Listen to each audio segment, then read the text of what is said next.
Mesdames et messieurs, bonsoir. Merci d'avoir choisi RTI 1. Voici les grands titres de ce 20h. C'est fait, les résultats du baccalauréat session 2020 ont été publiés ce vendredi. On enregistre un taux de réussite de 40,08% contre 41,23% l'année dernière. Le délai pour les réclamations est fixé du 15 au 17 août prochain. Plus de 318 000 candidats étaient en lice. Retour au calme ce vendredi après la journée de tensions observée hier lors des manifestations de l'opposition. À l'intérieur du pays, notamment Bono à Daoukro, on enregistre des pertes en vie humaine et de nombreux dégâts matériels. Le gouvernement appelle à l'apaisement. Nous ferons le point de la situation avec le porte-parole de la police nationale dans ce 20h. Retour à la normale au niveau des tarifs dans les transports en commun. Le gouvernement appelle les transporteurs à revenir aux anciens prix au profit des usagers.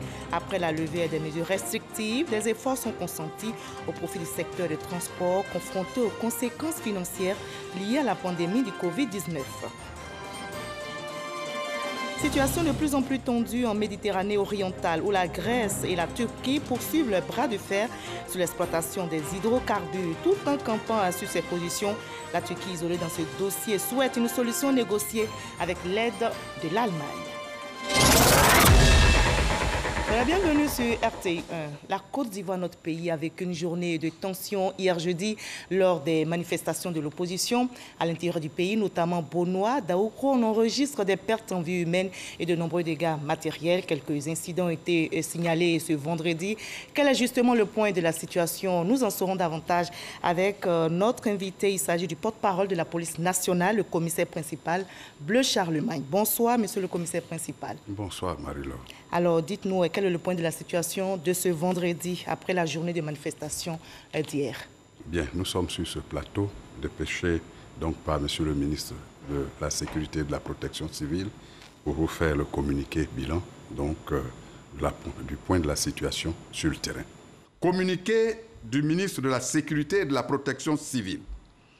Les manifestations organisées dans certaines villes de notre pays, suite à l'appel lancé par des formations politiques de l'opposition, fortement relayées par les réseaux sociaux, ont engendré de nombreux dérapages. Ainsi, du lundi 10 août 2020 à ce jour, le bilan fait état de dégâts humains et matériels importants. 1. Au plan humain, 0,5 morts et 104 blessés. Au titre des pertes en vies humaines, on dénomme 3 morts à Daoukro, 1 mort à Gagnoua et 1 mort à Bonois. Au titre des blessés, on enregistre 104 blessés au total, dont 10 policiers, 2 gendarmes et 92 civils. Par ailleurs, parmi les blessés, le chef de service du commissariat de police de Bonois, pris à partie par des manifestants, n'a eu son salut que grâce à l'intervention et la protection de Sa Majesté le roi de Bonois. Les blessés graves ont été pris en charge dans les structures sanitaires adaptées. Au plan matériel, on note la destruction de plusieurs bâtiments à usage commercial, administratif et d'habitation, notamment le commissariat de police de Bonois et les sièges du PLCI et du RHDP à Daoukro. De même, plusieurs véhicules administratifs et de particuliers, ainsi que 0,5 bus de la Sotra, ont été incendiés ou vandalisés. Au titre des interpellations, au cours de ces manifestations, les forces de l'ordre ont interpellé 68 manifestants pour troubles à l'ordre public, incitation à la révolte, violence sur les forces de l'ordre et destruction de biens d'autrui. Il convient de souligner que grâce à l'action des forces de l'ordre et des différentes médiations entreprises, le calme est revenu sur l'étendue du territoire national. Tout en déplorant ces actes de vandalisme et leurs conséquences dommageables dont on aurait pu faire l'économie, le gouvernement appelle l'ensemble des populations à la retenue, au civisme et à la responsabilité. Fait à Abidjan le 14 août 2020, le général Wagondo Diomandé, ministre de la Sécurité et de la Protection civile, je vous remercie. Alors, monsieur le commissaire principal, on sait depuis hier, Daoukro est le théâtre de violents affrontements. Des incidents ont été également signalés ce vendredi, et vous l'avez attesté.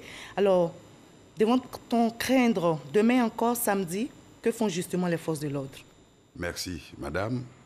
En fait, d'épouvantail, parce que généralement, quand il y a des manifestations de ce genre, dès qu'on a la présence des forces de l'ordre, c'est tout de suite des gens certainement qui viennent empêcher de tourner en rond. Que non, nous avons l'obligation, je dis l'obligation régalienne, les forces de l'ordre ont l'obligation régalienne, que ce soit la police, la gendarmerie et même plus loin l'armée, d'encadrer toute manifestation sur le territoire national. Donc notre rôle, on n'y a pas dérogé justement. Que ce soit à Daoukro, à Bonoua, à Gagnoa, à Bangolo, partout où il y a eu donc ces manifestations, les forces de l'ordre ont été présentes pour justement jouer leur rôle d'encadrement. Il est même tenu ce rôle est tenu justement dans l'intérêt même des manifestations, des manifestants qui pourraient être, j'allais dire, infiltrés par d'autres gens qui ne sont pas de leur bord.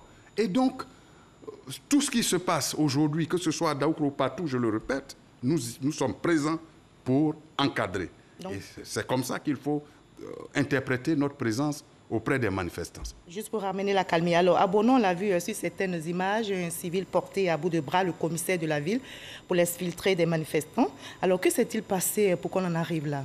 On voudrait déjà saluer cet esprit parce que la plupart d'entre nos concitoyens ont compris que les forces de l'ordre, c'est ce que j'expliquais tantôt, ne viennent pas forcément pour les brimer. C'est quand il y a dérapage que nous essayons de faire obstacle. Sinon, le rôle régalien des forces de l'ordre, c'est d'encadrer. Et quand vous comprenez que le commissaire de police n'a aucune autre velléité que de vous aider à ne pas déraper, mais ce sont ces comportements-là que ça donne après.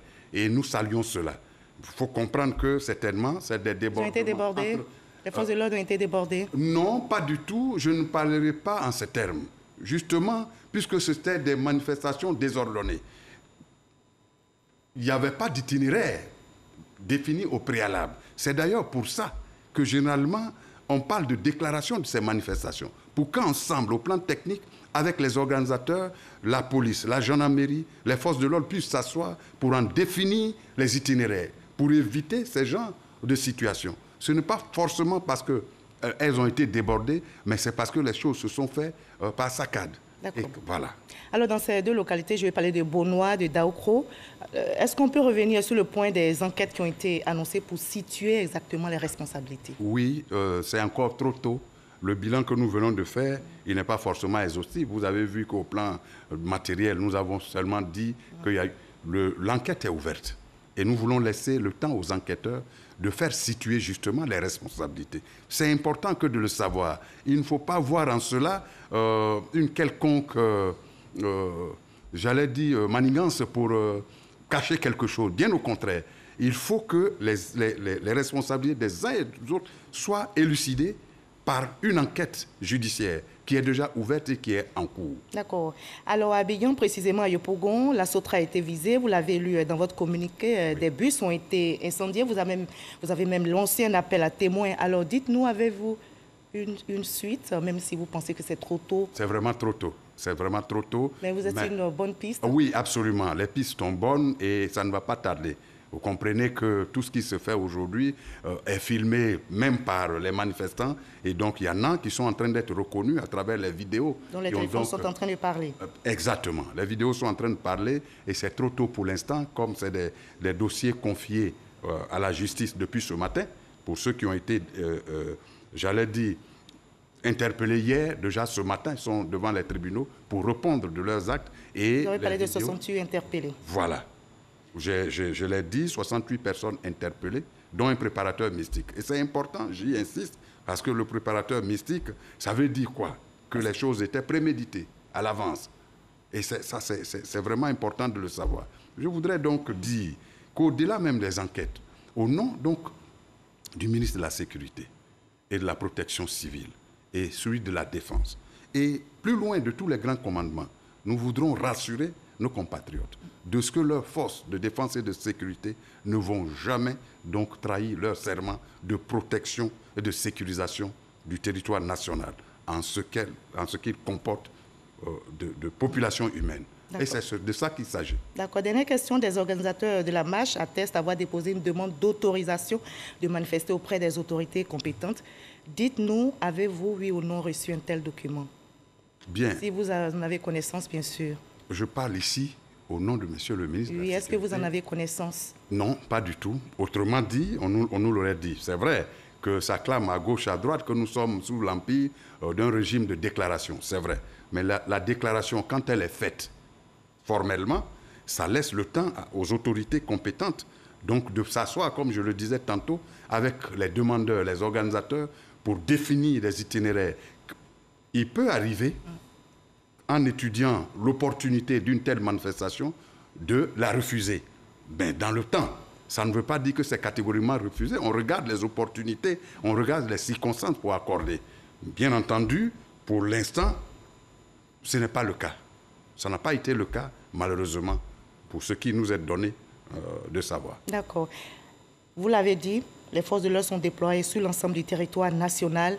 Alors, dites-nous, monsieur le commissaire principal, que feriez-vous pour éviter tout débordement à l'avenir? Bien entendu, c'est pour ça que, au nom donc du ministre de la Sécurité et de la Protection civile, je voudrais lancer un appel au civisme. Au civisme parce que, de toutes les façons, quand vous avez un esprit civique, que vous devez organiser donc une manifestation, et heureusement que nos grands cadres de l'opposition et tout ça savent la procédure à adopter.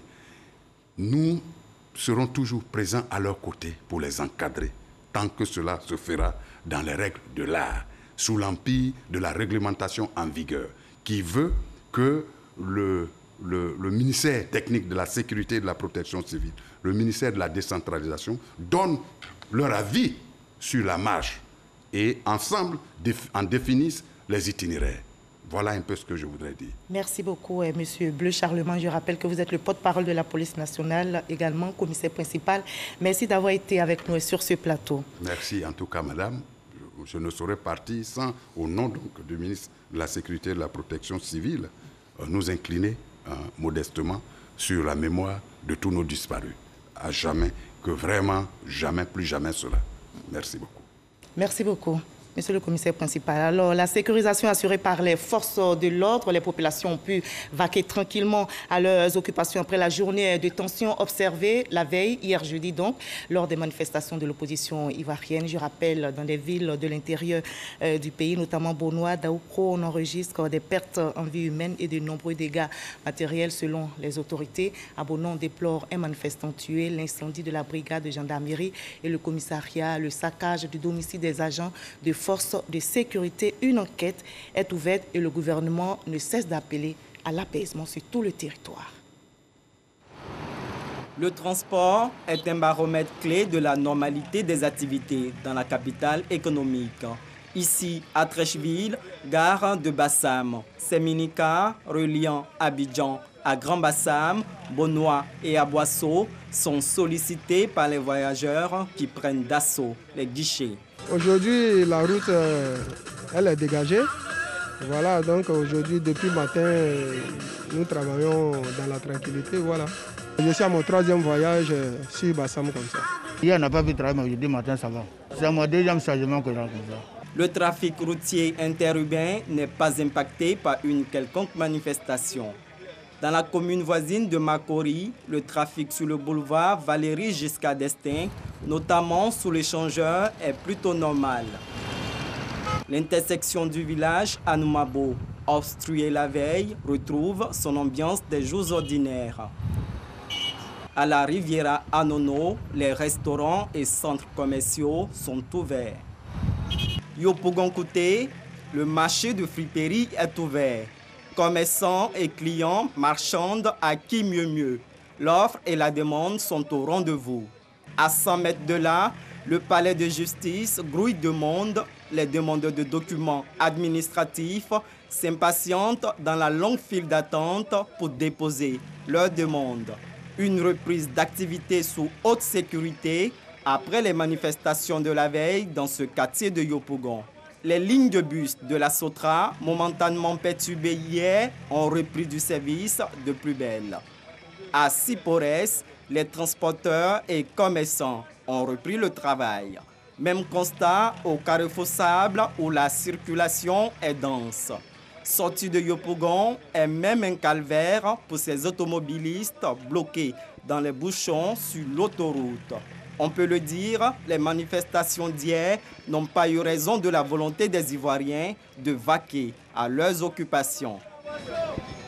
Et les Ivoiriens qui aspirent bien sûr à la paix. Selon le porte-parole de la police nationale, Bleu Charlemagne, que vous avez entendu tout à l'heure, 68 personnes ont été interpellées à l'issue de ces manifestations.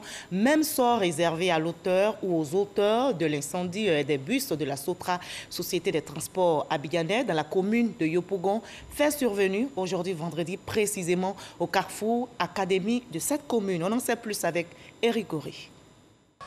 Un bus brûlant. Ce bus express La Sotra assurait la ligne 212 Niangon-Plateau. Malheureusement, dans sa mission régalienne, le véhicule a été immobilisé ce matin vers 10 h au carrefour Académie à Yopougon par un groupe de personnes.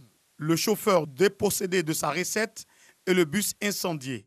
Un acte de vandalisme dont les raisons restent inconnues et injustifiées. Un nombre de jeunes commençaient à lancer des pierres sur nous. Des cailloux sortaient un peu partout, ils ont commencé à encercler le bus. D'abord, c'est un bus qui venait en sens opposé. Bon, là, j'ai été obligé d'arrêter le véhicule. Il y avait 2 ou 3 qui m'ont interpellé. Bon, ils étaient armés de lance-pierres, de goudins, de leur donner ma recette. Bon, c'est ce que j'ai fait. Un autre bus a failli connaître le même sort. Mais heureusement, les forces de l'ordre sont intervenues. Cependant, les vitres ont volé en éclats. Ce vendredi 14 août, le ministre de la Sécurité et de la Protection civile a rendu visite au commissaire de police de Bonois, Karna Koulibaly, victime d'agression à Bonois lors des manifestations d'hier jeudi dans la dite localité. Le ministre Vagondo Diomandé a exprimé le soutien et la compassion de l'État à l'ensemble des forces de sécurité. Il s'est aussi rendu au chevet d'autres agents des forces de l'ordre internés dans une clinique ici à Abidjan. Le ministre Vagondo Diomandé était accompagné du directeur général de la police nationale et des directeurs généraux adjoints. Et c'est dans ce contexte de retour à l'accalmie qu'on annonce également un retour à la normale au niveau des tarifs dans les transports en commun. Le gouvernement appelle les transporteurs à revenir aux anciens prix au profit des usagers après la levée des mesures restrictives. Notez que des efforts sont consentis au profit du secteur des transports confronté aux conséquences financières liées à la pandémie du Covid-19. Lonsini Bakayoko. Abidjan-San Pedro de 6 500 à 8 500. Abidjan-Gagnois de 3 000 à 5 000 ou encore Abidjan-Bonois de 600 à 800 francs. Les passagers n'en finissent plus de crier leur ras-le-bol contre la surenchère pratiquée par les transporteurs routiers. On n'a qu'à diminuer, on est fatigué, on n'a pas l'argent. En fait, la couture a commencé tout près pour venir à 800. Ces augmentations, soutiennent les transporteurs, ont été faites malgré eux. Ils mettent en cause les conséquences de la pandémie qui leur a imposé une réduction du nombre de passagers dans les véhicules. Ma voiture est chargée, je vais à Abidjan, ça me fait 6 000. Maintenant, il y a 2 ou 3 personnes qui manquent. Est-ce que j'aurai le même montant pour aller à Abidjan? J'ai un manque à gagner, donc il faudrait que je rattrape ce manque à gagner. Préoccupé par la question, le ministre des Transports, Amadou Koné, a multiplié les rencontres avec les opérateurs du secteur. Celle convoquée ce jeudi a permis de trouver un compromis entre les parties avec 2 points majeurs, à savoir la mise en place de fonds spéciaux et l'allègement des coûts de facteurs. Au regard de ces avancées, il ne devrait plus exister de raisons objectives pour maintenir les tarifs qui avaient subi des hausses spontanées. Nous vous appelons donc à faire en sorte que les prix initiaux, les anciens prix pratiqués avant la pandémie du coronavirus soient appliqués sur le terrain. Que les populations ivoiriennes continuent d'être transportées dans de bonnes conditions et que la question des nouveaux tarifs, augmentés ou ajustés, soit un mauvais souvenir à partir de cet instant. Le Haut Conseil des transporteurs a lancé une tournée d'explications à Abidjan et à l'intérieur du pays. Il s'agit d'expliquer les modalités du compromis trouvé avec le gouvernement. Le ministre Amadou Koné a remis des masques de protection à distribuer aux acteurs terrain. Et dans l'actualité nationale également, les résultats du baccalauréat session 2020 sont connus. Ils ont été rendus publics aujourd'hui et on enregistre un taux de réussite de 40,08% contre 41,23% l'année dernière. Le délai pour les réclamations est fixé du 15 au 17 août prochain. Et pour cette session, notez que plus de 318 000 candidats étaient en lice. Grâce Kando. 40,08%, c'est le taux de réussite du baccalauréat session 2020 contre 41,23% en 2019. Cet examen s'est déroulé dans les normes malgré la crise sanitaire de la COVID-19.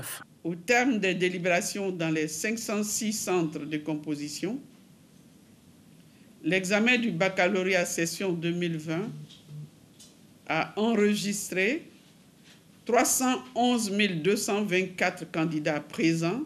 Sur cet effectif, 124 728 ont été déclarés admis, soit un taux de réussite de 40,08% au plan national contre 41,23% en 2019. Les cas de fraude découverts et les manquements professionnels constatés seront transmis à la Commission nationale de discipline pour une stricte application des textes réglementaires. Le délai pour introduire d'éventuelles réclamations dans les centres de composition est de 72 heures, à savoir du samedi 15 au lundi 17 août. Les résultats des jurys spéciaux de réclamation seront publiés le mardi 18 août, clôturant ainsi la session 2020. Il y avait de la joie, mais aussi des pleurs. Je vous conduis à présent dans des centres où les résultats du baccalauréat session 2020 ont été proclamés ce vendredi. Nos équipes ont sillonné quelques établissements du district d'Abidjan. Ils vous partagent ici l'ambiance. Lycée classique d'Abidjan. Il est 14 h. Dans ce centre, plus d'une centaine de candidats attendent impatiemment leurs résultats du baccalauréat session 2020. Esther, élève en terminale D, à l'exemple de ses amis, doit affronter les réalités des résultats de cet examen, sanctionnant la fin des études secondaires. J'appréhende un peu les résultats et tout, mais quand même j'ai confiance au Dieu d'abord, et puis j'espère que ce sera beau. À l'heure de la proclamation des résultats, les candidats rejoignent les salles et suivent les instructions des encadreurs. Mesure anti-Covid oblige. Nous allons vous remettre vos relevés. Si on dit le nom d'un candidat qui vient faire la vice-présidence, il prend son relevé et il sort de la salle. À la distribution des relevés de notes, Esther ne peut retenir ses émotions. Elle vient d'être reçue au bac avec 223 points. Ses amis sont également admis. Je suis contente. Je dis merci. Je compte aller à l'université. Si possible, faire du droit. Je rentre à la maison d'abord, crier avec mes parents et puis ensuite aller sauter de joie avec mes amis. À Marcory, dans ce centre d'examen, on comptabilise un taux de réussite de 50%. La tristesse, le désespoir des récalés côtoient la joie des admis. Je viens d'avoir mon bac avec la mention assez bien. Je suis vraiment heureux et je remercie le bon Dieu avec mon maître. En tout cas, ceux qui n'ont pas eu, ce que Dieu a dit, de ne pas se décourager, ça va aller l'année prochaine, ça va aller. Tout ce que Dieu fait est bon. Même son de cloche dans ce centre à Trècheville. Ici, le président du jury se prépare à réceptionner les réclamations et préparer un bilan, selon le règlement de la direction des examens et concours DECO. Les tables sont dressées dehors pour recevoir les réclamations. Donc demain, nous recevons les réclamations jusqu'à dimanche à 14 h. Nous recevons les réclamations.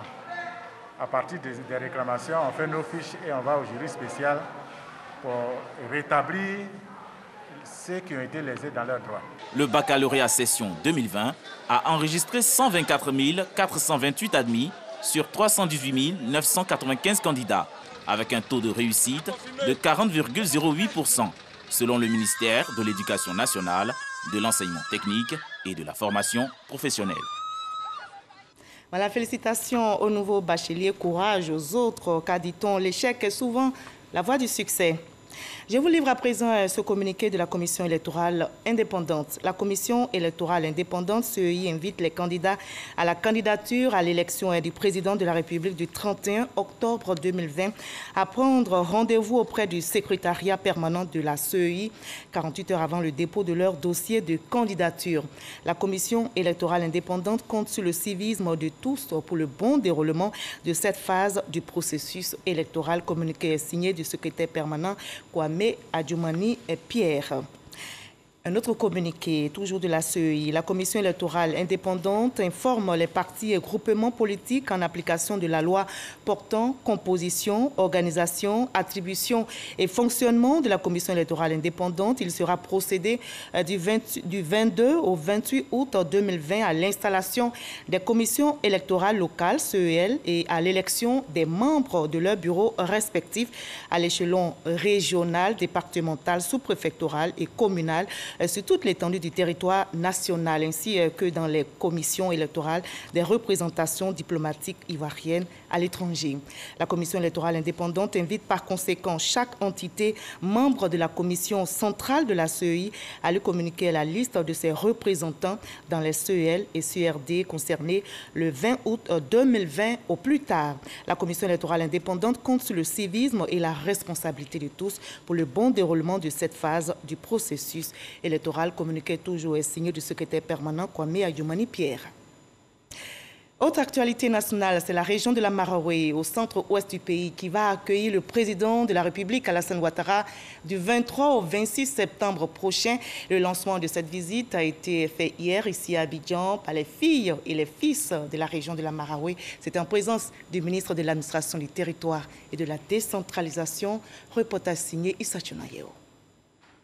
Pour la première fois, la région de la Marawe va accueillir la visite d'État d'un président de la République. En effet, le chef de l'État, Alassane Ouattara, sera en visite d'État dans cette région du 23 au 26 septembre 2020. Élus et cadres sonnent la mobilisation pour une réussite de l'événement. La Marawe dans son ensemble, la Marawe dans sa diversité, diversité culturelle, diversité ethnique, diversité religieuse, diversité politique, nous serons un pour faire de cette visite d'État une visite inédite.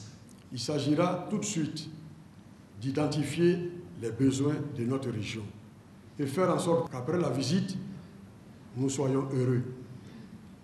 Nous ayons des routes, nous ayons des châteaux d'eau, nous ayons de l'électricité, nous ayons des centres de santé, nous ayons des collèges de proximité.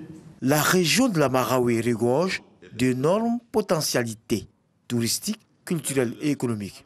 Des atouts à mettre en valeur au cours de cette visite du chef de l'État, selon le ministre de l'Administration, du territoire et de la décentralisation. La Marawe, région au potentiel économique et touristique indéniable, qui a honoré la Côte d'Ivoire au plan culturel mondial à travers l'inscription par l'UNESCO de son masque Zaouli au patrimoine immatériel de l'humanité, constitue la dernière étape de des visites d'État du président de la République. La visite d'État dans votre région revêt un caractère historique. Une visite d'État, en effet, est justement le plus grand événement dans la vie d'une région. Le ministre Sidiki Diakité invite tous les fils et toutes les filles de la Marawe à assurer un accueil exceptionnel au président de la République Alassane Ouattara au cours de cette visite mémorable pour la région la Marawe au mois de septembre prochain. Et la Côte d'Ivoire reste mobilisée au plan sanitaire contre le coronavirus. Le pays mise sur la sensibilisation pour stopper la pandémie.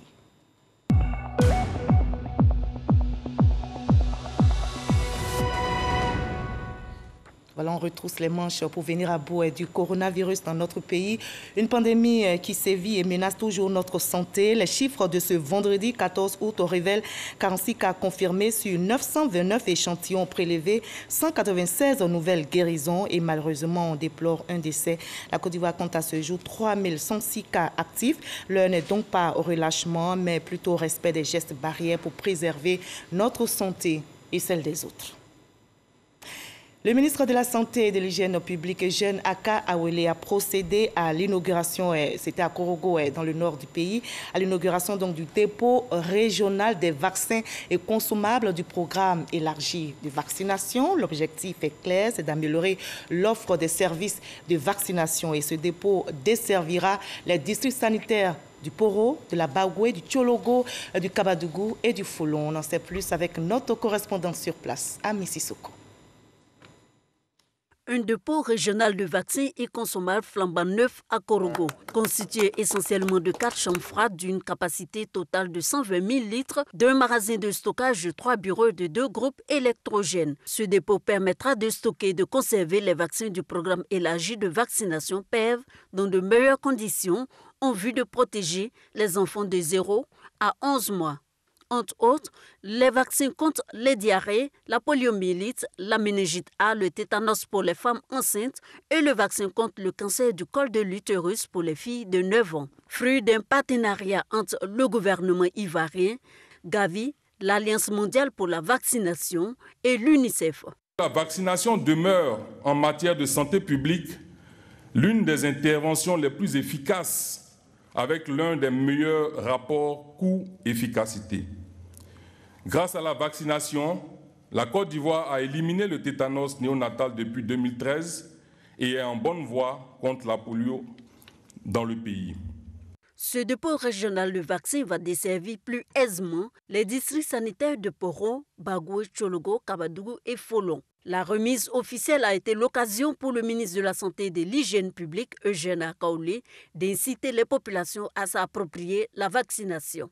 L'épidémie de la Covid-19, accentuée par l'émergence de messages anti-vaccins sur les réseaux sociaux et de polémiques autour d'un supposé vaccin testé en Afrique contre la Covid, ont des répercussions sur l'utilisation des services de vaccination. Ces perturbations des services de vaccination, même pendant de brèves périodes, augmentent la survenue d'éventuelles épidémies de rougeole, de poliomyélite et de méningite. 800 millions de francs CFA, c'est le coût de réalisation de cette infrastructure. Pour la supervision du travail des centres de santé, la tutelle offre aux agents du PEV un véhicule et une moto. Le ministre Eugène Aka Awele a saisi l'occasion pour s'enquérir de l'état d'avancement des travaux de construction du centre Covid-19 au CHR de Korogo.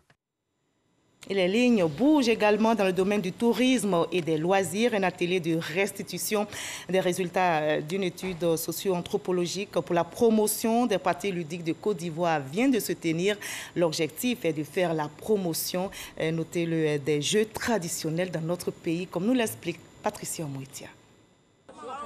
Lutte traditionnelle et jeux de cailloux dans le Tonkoui, jeux de course et jeux de cache d'objets dans le Bweke, spirale de niveau et jeux de coquilles d'escargot dans le Gontougo, jeux d'awalé et bien d'autres jeux traditionnels. Selon ces chercheurs, ces jeux traditionnels qui jouent un rôle prépondérant dans la transmission de la culture sont en voie de disparition.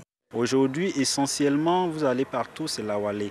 C'est le seul jeu qui est connu. La majorité des jeux traditionnels qui est issu de nos cultures ivoiriennes sont en phase de disparition. Nous avons sillonné dans une dizaine de localités du pays pour recueillir les valeurs culturelles en termes de jeux traditionnels, leurs pratiques, afin de voir, de penser comment nous pouvons traduire ça de façon didactique dans des outils d'enseignement pour que cela soit enseigné aux enfants dans les écoles, dans les clubs de loisirs. Face à un tel constat, le ministre du Tourisme et Loisirs, Siandou Fofana, entretient l'espoir de valoriser et promouvoir notre patrimoine ludique. Son conseiller technique en charge des stratégies qui le représentait à cet atelier a indiqué que les jeux traditionnels jouent un rôle important dans la transmission des valeurs d'une société. Promotion et valorisation des jeux traditionnels, justement pour intervenir dans la cohésion sociale et la solidarité entre les peuples ivoiriens. L'objectif final de l'étude socio-anthropologique initiée par la Direction des loisirs du ministère du Tourisme et des Loisirs depuis 2017 est de recueillir et classifier les jeux traditionnels ivoiriens à des fins de promotion touristique et d'éducation citoyenne. Bien réadaptés, ces jeux traditionnels seront des produits culturels d'appel touristique. Et justement, ce sera donc l'occasion d'attirer des investisseurs dans notre pays. La Côte d'Ivoire, on le sait, est le premier partenaire économique de la Turquie en Afrique subsaharienne francophone. Et la nouvelle ambassadrice de notre pays en Turquie veut augmenter le volume des échanges commerciaux. Et notez que la diplomate ivoirienne a présenté ses lettres de créance au président turc Recep Tayyip Erdogan. Mais quelle est la stratégie qu'elle entend utiliser pour booster les échanges économiques entre les deux pays? On en sait plus avec Michel Digri. La Côte d'Ivoire et la Turquie entretiennent des relations diplomatiques depuis 1998. Depuis octobre 2019, la nouvelle ambassadrice se nomme Khadijata Touré. Elle a présenté ses lettres de créance au président Recep Tayyip Erdogan le 14 juillet dernier. Elle livre ses priorités. En ce qui concerne ma mission, elle consiste à renforcer les acquis de la coopération et à diversifier les axes de coopération. Pour rappel, les deux présidents, à la faveur des visites réciproques qu'ils avaient effectuées dans les deux capitales, à savoir le président Ouattara en 2015 à Ankara et le président Erdogan en 2016 à Abidjan, les deux présidents donc avaient clairement exprimé l'ambition de porter les chiffres du commerce entre les deux pays à hauteur de 1 milliard de dollars, lesquels chiffres se situent pour l'instant autour de 450 millions de dollars. Il nous appartient de faire en sorte que cet objectif de 1 milliard soit atteint.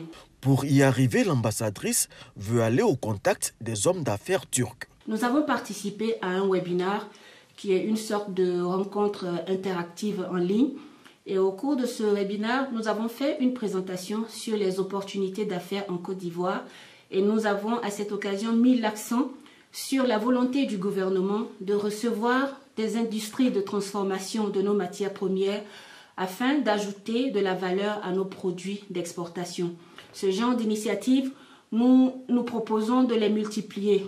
Et d'ailleurs, dès que la situation sanitaire le permettra, nous irons au contact physique des milieux d'affaires turcs pour vendre la destination Côte d'Ivoire, pour faire la promotion de nos produits et pour convaincre les milieux d'affaires turcs de nouer des partenariats avec des opérateurs économiques en Côte d'Ivoire afin d'accroître les chiffres du commerce. Environ 1200 Ivoiriens résident en Turquie. L'ambassadrice entend les accompagner au mieux pour améliorer leurs conditions de vie. Bientôt, elle procédera au lancement de l'opération de délivrance des cartes consulaires. Demain samedi 15 août, l'Église catholique va célébrer la fête de l'Assomption qui marque l'élévation de Marie au ciel. Cette fête est célébrée depuis le VIe siècle. Mais qui est Marie dans l'Église? Quel est son rôle et son importance? Élément de réponse avec notre reporter Grace Kando. Quand j'étais malade, au fait, j'ai fait radio, on a vu que le doigt était pourri. On m'a dit on va couper ma main. Et puis quand je suis venue, en tout cas me confier d'abord à Jésus d'abord. Et après je suis allée à la Vierge Marie. J'ai dit c'est toi ma mère, je viens me confier à toi. Intercède pour moi et ma main est guérie. Ce témoignage de Germaine, paroissienne de Notre-Dame de Trècheville, montre son attachement à la Vierge Marie, la mère de Jésus. Elle a toute sa place dans l'Église catholique. À la fin de sa vie terrestre, a été élevée par Dieu. À travers la récitation du chapelet, disons, à travers le rosaire, c'est la Vierge Marie qui feuillette avec nous l'Évangile. C'est quoi le rosaire en réalité? C'est la méditation des grandes étapes de la vie du Christ, depuis sa naissance jusqu'à la résurrection, jusqu'à l'ascension. Marie, la mère de l'Église catholique, est donc indispensable dans la foi des fidèles. Un tour au sanctuaire marial national. Ici, les fidèles préfèrent se mettre sur les pelouses au lieu d'occuper les espaces prévus. Chacun a son témoignage et ses intentions de prière. Je suis venu confier ma famille, mes projets, mes différentes activités à la Vierge Marie et surtout la Côte d'Ivoire et qu'elle étende sa main sur ce beau pays. La Vierge, elle est pour moi un symbole, elle est pour moi une mère. Et tout ce que j'ai demandé à la Vierge, je l'ai obtenu. Elle est la meilleure intercessrice, elle est la meilleure médiatrice. Elle est notre secours, elle est notre recours. Et c'est par elle que nous allons vers son Fils. Nous avons des activités, des formations pour que nous continuions notre vie de chrétien, mais centrée sur la Vierge Marie. Également, nous participons à la vie du sanctuaire marial, à l'entretien du sanctuaire marial. Lieu de ressourcement spirituel, de méditation, de rencontres personnelles avec Dieu et Marie, le sanctuaire marial accueille 500 pèlerins par jour. Fait marquant, la plupart des fidèles viennent avec des fleurs. Les fleurs, c'est le symbole de l'expression de notre amour pour Marie et c'est l'expression aussi pour lui dire merci. Tous les chrétiens qui viennent offrir des fleurs, c'est simplement pour dire « Maman, je t'aime ». Et je te dis merci pour ton intercession, merci pour ta présence maternelle. En raison de la crise sanitaire, la traditionnelle veillée de l'Assomption ne se tiendra pas. Consacré par feu le cardinal Yago en 1987, le sanctuaire marial est en ce moment en chantier. Comme toute maison, après 33 ans, elle a besoin d'être réhabilitée et d'être rénovée. Donc nous sommes dans cette dynamique, tous ceux et celles qui veulent bien soutenir le sanctuaire qui est national, pour que le sanctuaire soit toujours accueillant, soit toujours propre et nous permette de prier. Vos dons et vos générosités seront les bienvenus. Selon le père Eugène Adingra, ce sanctuaire marial national accueille toutes les confessions religieuses avec une seule intention, se confier à la Vierge Marie. Et en raison de cette fête, le ministre de l'Emploi et de la Protection sociale porte à la connaissance des populations vivant en Côte d'Ivoire que le samedi 15 août 2020, jour de la fête de l'Assomption, est déclaré jour férié et chômé sur toute l'étendue du territoire. La situation est de plus en plus tendue en Méditerranée orientale où la Grèce et la Turquie poursuivent le bras de fer sur l'exploitation des hydrocarbures. Tout en campant sur ses positions, la Turquie, isolée dans ce dossier, dit souhaiter une solution négociée. Recep Tayyip Erdogan a ainsi déclaré s'être mis d'accord avec la chancelière allemande Angela Merkel pour tenter d'apaiser les tensions. Fin de ce 20h, promouvons la paix. Très belle soirée. Prenez soin de vous à demain 20h.